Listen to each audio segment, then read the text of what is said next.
Am trecut de la persic, am făcut 50 de metri și am ajuns la cais, așa cum am promis că voi face un tutorial în care voi vorbi despre atacul de monilioză puternic la cais. A fost un an foarte greu anul acesta, așa cum a fost și la persic, inclusiv cu brume, cu geruri, dar și boli datorită climei care favorizează aceste ciuperci. Monilioza asta, am spus și cu alte ocazii, nu este mai bună sau mai slabă sau mai de tolerat decât focul bacterian sau decât tafrina. Este o ciupercă practic care atacă mai multe specii și le atacă puternic de tot, inclusiv la fructificare și atacă fructele, nu numai la început cum e tafrina și... Nu, atacă și fructele, distrug fructele, rămân în pom, cad sau rămân acolo lipite, se generează acolo sporulență puternică pe care vântul va prelua acești spori și îi va duce mai departe pentru popularea altor indivizi, să spunem așa. Vedeți dumneavoastră, aici am un cais. Eu recomandam așa și recomand în continuare așa, dacă avem un atac puternic la cais, caisul este de dimensiuni mari, nu a fost tăiat mai mulți ani sau nu s-a făcut tăieri de regenerare, ăsta este momentul în care trebuie să facem aceste tăieri de regenerare. Dacă avem fructe, nu ne îndurăm să facem acest lucru, clar, dar putem să facem eliminarea ramurilor care au fost afectate. Toate ramurile curățate, e o muncă groaznică. Dar, în schimb, dacă nu avem fructe datorită gerului și a brumilor, mă rog, în special a brumilor târzii de primăvară, nu avem fructe, atunci venim să facem tăieri de regenerare. Așa am făcut eu în situația asta de aici, vedeți? Deci avem caisul ăsta, care are, nu știu, 20 de ani, să spunem așa. Și a fost tot așa foarte înalt, după un atac puternic de monilioză, a fost scurtat, uitați de aici, de deasupra unor ramuri, care să tragă seva. Vedeți aici o ramură și aici o ramură. Bine, tăietura n-a fost exact cum am spus eu, să fie înclinată, să copie seva, să spunem așa. A rămas un ciot aici, vedeți? Partea asta trebuia scoasă de aici, așa. Scoasă de aici. Dar e bine și așa. Și în continuare a rămas o lungime de 1,5 m până la schelet. Așa am făcut peste tot, vedeți? A rămas 1,5 m de ramuri de schelet care să genereze alte elemente. El este foarte bătrân, scoarța este deja, uitați, s-a crăpat puternic pe aici.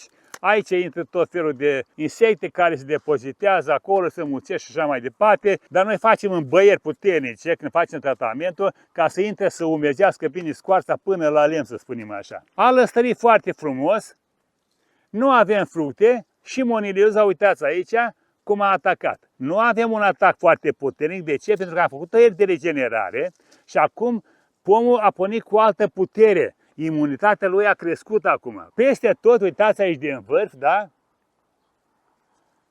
Cum avem lăstari dați din ramura de schelet. Inclusiv aici avem o aglomerație mare, o să facem și aici ordine, ca în anul următor să avem lăstari cu fructe acolo, nu să avem lăstari etiolați și fără fructe. Fiind mulți, nu vor genera elemente de rod, adică nu vor forma muguri și nu vor diferenția pentru anul următor. Așa am făcut același lucru și aici, vedeți, 1,5 m, să spunem, până la 2 metri, maxim 2 metri. Am făcut tăieri de regenerare și am lăsat acolo o ramură care să tragă seva și care a generat la rândul ei alte elemente noi. Acum ce facem în situația asta?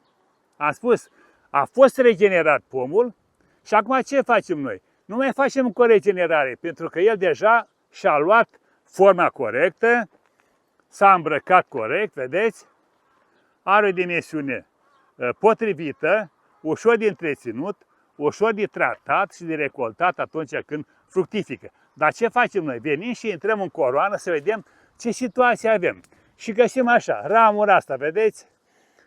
Plină de monilioză, gata-i. Deci nu mai avem ce face. O eliminăm de unde? De la inel. Chiar dacă are o caisă, nu mai stăm după caisa respectivă.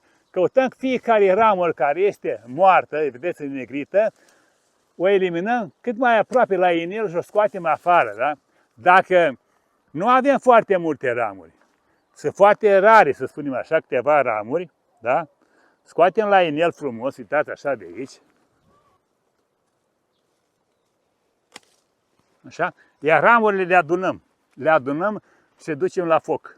ne uităm peste tot și scoatem toate ramurile care sunt atacate. Asta facem noi acum la pomul care este în situația asta. Intrăm peste tot, facem loc, ne uităm de unde vine ramura respectivă și de acolo tăiem.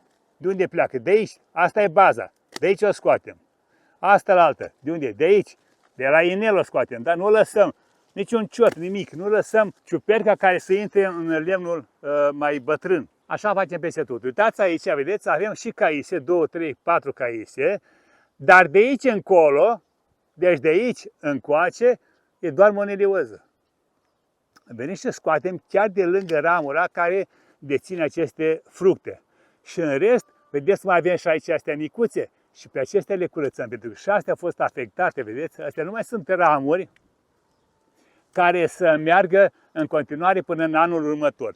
Și așa facem peste tot, ca să nu vă țin foarte mult.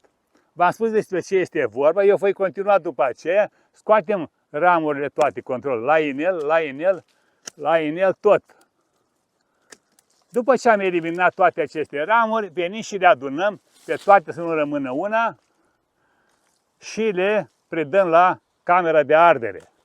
Acum haideți să vorbim despre tratamente. Deși s-au făcut tratamentele în toamnă, iarnă, să presupunem, dar și în situații când nu s-au făcut decât un singur tratament în toamnă cu un cupru, în multe comentarii am văzut acest lucru, și s-a administrat uleiul horticol în primăvară. Asta cu uleiul horticol, să știți că produce mari pagube atunci când avem atac de monelioză. Tratamentele următoare după acest ulei nu mai au efect asupra pomului.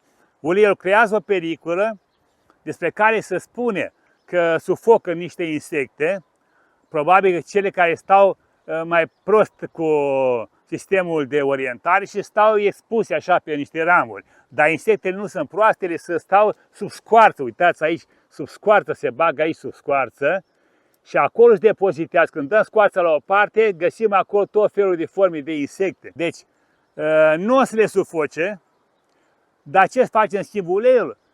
O să formeze o pericolă care să nu lase tratamentele următoare să intre în scoarță, să distrugă insectele sau să ajungă undeva pe toată suprafața ramurilor ca să facă dezinfecție de ciuperci. Tratamentele astea care le-am recomandat eu în toamnă, primăvară și în continuare sunt normale. După care venim acum în situația asta, suntem acum pe 17 mai. Deja pomul a pornit în vegetație cu alți muguri. Chiar spunea cineva că el nu face tăieri de regenerare, cu toate că nu are fructe, pentru că pomul este mare și frumos și a pornit alți lăstari din muguri de rezervă. Da, așa este, a pornit din muguri de rezervă, așa face caisul, da? Dar ramurile atacate nu fac altceva decât să depoziteze în continuare ciuperca, sporii, să îi înmulțească, să îi împânzească și se transmite prin folie sistemul de circulație a substanței elaborate de frunze, să intre prin lemn, să intre în zona cambială și să le transmită în continuare pe lemn în jos. Pomul se va îmbolnăvi acum și în lemn mai gros. Până unde? Până la rădăcină. Și va genera clei pe ramuri principale, după care va ajunge cleiul la tulpină. Când a ajuns cleiul la tulpină și avem gomoză puternică acolo, asta înseamnă că pomul a fost distrus complet. Nu avem ce mai face, trebuie să-l eliminăm de jos, să scoatem, practic, să plantăm altceva. Venim cu tratamente acum. Dacă pomul este complet compromis de monelioză, nu ne bucurăm de lăstare. Venim și facem tăieri de regenerare, cum am arătat mai înainte aici. Dacă pomul are făcute aceste tăieri, arată destul de bine ca și coroană, facem doar tratamente. Ce tratamente facem noi?